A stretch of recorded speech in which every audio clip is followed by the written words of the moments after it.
أزديف، سيتيفيس، كلها تسميات صحيحة لمنطقة سطيف التاريخية، وهذه التسميات تعني باللغة العربية التربة السوداء، كما تعرف بنشاطاتها الثقافية المتنوعة والفعاليات الدينية والعلمية والفكرية والفلسفية.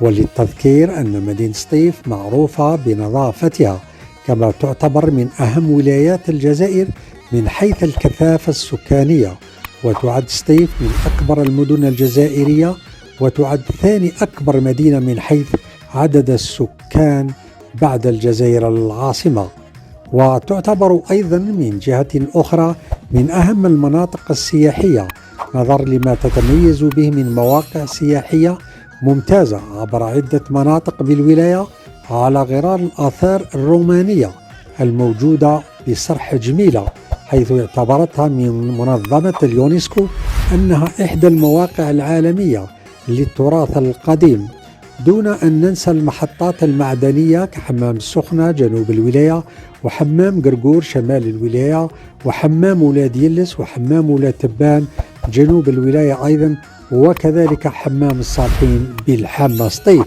ومن جهة الرياضة احتلت المراتب الأولى رياضيا، وقد نالت عدة كؤوس، تحصلت على ألقاب قارية ودولية، وشرفت الجزائر في المحافل الدولية الكبرى، وهو الفريق الجزائري الوحيد المتحصل على الكأس أفرو أسيوية ودور أبطال العرب.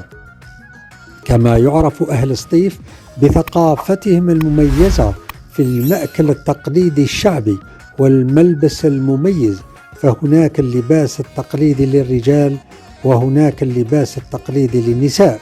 ويعرف سطيف بتراثه الثقافي المتنوع والمزدهر.